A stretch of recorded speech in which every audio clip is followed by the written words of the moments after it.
Welcome to the Ringside Podcast. We are live. We have a full episode of in-depth analysis. And now, let's go up to ringside with the owner of WorldWrestlingNews.com and your host, Michael Burgess. Welcome to the Ringside Podcast. What a show we have in store for everyone tonight and all of our listeners around the world today. We have a night full of special announcements, and we're going to take the next 45 minutes, throw those at you, and we got wonderful Raw results from September 2nd, 2013, and we have got three powerful stories. One, WWE Night of Champions 2013, 3 additional matches we need added now. Then we'll take a full career retrospective and the greatest moments of Stone Cold Steve Austin's career. And of course, we take another look at WWE Night of Champions 2013, matches that would make a pay-per-view a must-see event. So we've got much more like what you've just heard coming up your way next on this special edition, live from Iowa, the Ringside Podcast, Episode 8. You are now tuned in to the world's greatest.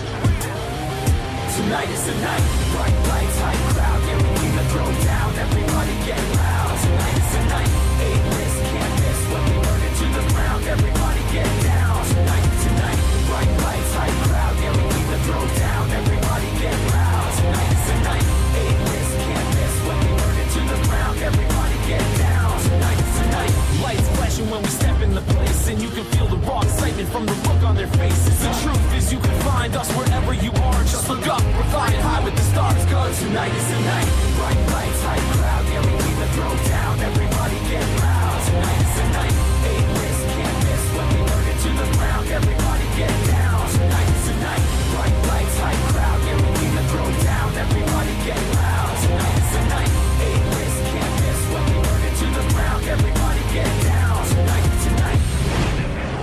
You are now tuned in to the world's greatest. Tonight is the night, bright lights, high crowd, yeah, we need to throw down, everybody get loud. Tonight is the night, A-list, can't miss, when we burn it to the ground, everybody get down. Tonight is the night, bright lights, high crowd, yeah, we need to throw down, everybody get loud. Tonight is the night, A-list, can't miss, when we burn it to the ground, everybody get down. Tonight is the night, lights flashing when we step in the place, and you can feel the raw excitement from the look on their faces. The truth is you can find us wherever you are, just look up, we're flying high with the stars, cause tonight is the night, bright lights, high crowd, yeah, we need to throw down, everybody get loud. Tonight is the night, A-list, can't miss, when we burn it to the ground, everybody get down. Tonight is the night, bright lights, high crowd, yeah, we need to throw down, everybody get loud. Tonight is the night, A-list, can't miss, when we burn it to the ground, everybody get down. Tonight is the night.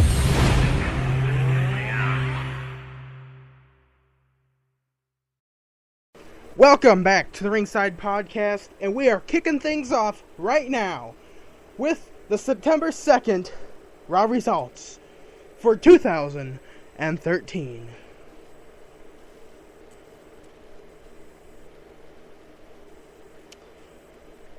The show is live from Des Moines, Iowa, just 4 hours away from my hometown.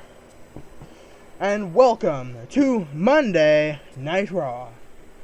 We immediately kick things off with Triple H in the ring. And of course, Triple H wants to introduce the face of the company, and he wants to introduce everyone to the WWE Champion, Randy Orton. You know, Randy Orton makes his way to the ring, and of course the Shield are there, and then Michael Cole says that is an unnamed WWE superstar said that this is a reign of terror. And Randy makes it into the ring, and Randy says that he is the face of the WWE, and as the face of the WWE, protecting this company is his number one responsibility. and he will not let the image of this company be tarnished. If you disrespect him, you disrespect the entire WWE, and you need to be punished. Randy mentions Daniel Bryan, and about last week on Raw, Daniel Bryan defaced his personal property. We get a video package of what Daniel Bryan did. Boom! Daniel Bryan has just written, yes, yes, yes, all over Randy Orton's brand spanking new vehicle.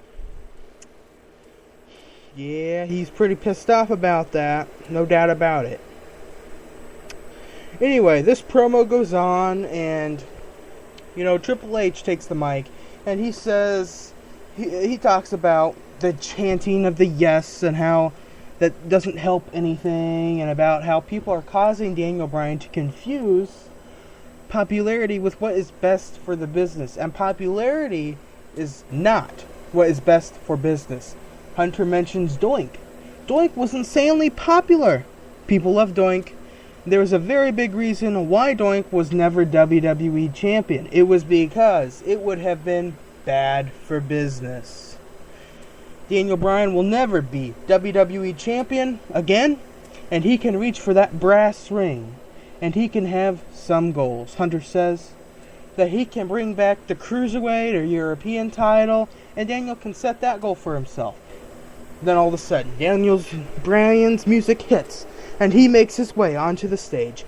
Daniel Bryan says that Hunter and Randy made a lot of really good points, and he is thrilled to be compared to Doink. Daniel says that he's not sure if there was a loud Doink the Clown chant in 1992. The only clowns he sees are the two standing in the ring right now. Daniel says that he knows that Hunter and Randy want him to give up his title match, just like when Hunter gave up being a man when he cut his hair and put on a suit to become a corporate sellout. He says that Randy gave up being in the WWE title picture until someone decided to hand it to him. Should he give up his title match against Randy Orton at Night of Champions? Daniel says that answer is the same as the answer to the question, is Randy Orton more masculine than Stephanie McMahon? And that answer is no! Randy asks, how many times does Daniel have to be punched in the face, triple powerbombed, or even an RKO before he realizes he cannot win? Daniel then tells Randy that no one has ever told him he couldn't do something. Daniel says he was told he couldn't do better than wrestle in high school gyms and flea markets. He was told he couldn't make it to the WWE. He was told he would never make it to the top, and he was told he could never, ever be WWE champion. Daniel says that it was what made him the man he is today. He says that he has loved to fight to get here. He loved the fight. Randy will never understand that because he was given everything. Daniel says that he does not think he can beat Randy Orton for the WWE Championship. He knows that he can beat the WWE Champion Randy Orton at Night of Champions, just like he can beat anyone, any genetic champion. He can beat them because he has the heart of a champion. And with that said, that segment ended, obviously, with Triple H announcing that Daniel Bryan will face the world's largest athlete, the Giant, the Big Show. After this quick break that WWE took, we get a backstage segment. Hunter and Randy are walking in the back, and they see Cody Rhodes. Hunter shakes Cody's hand, and he asks about his dad. And Cody says that tonight's main event will be great. It will. As long as nobody gets involved. And Hunter wonders, why would anyone get involved? Cody asks Randy why avoid the match, since Randy isn't afraid of Daniel Bryan. And Daniel Bryan versus Randy Orton is what is best for business. Then Hunter asks Cody if he's deciding what is best for business, Hunter says he wouldn't rely on Cody's judgment. And Daniel Bryan versus Big Show is still set, and it is best for business. And Hunter says that Cody is busy getting ready for his wedding and planning different things.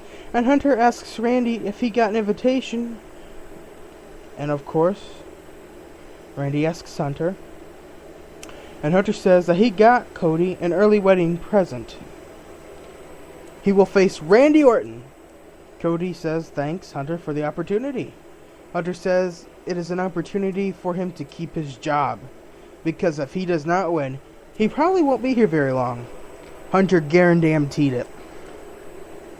Well, our next match, our first match of the night actually, will be Miz versus Fandango.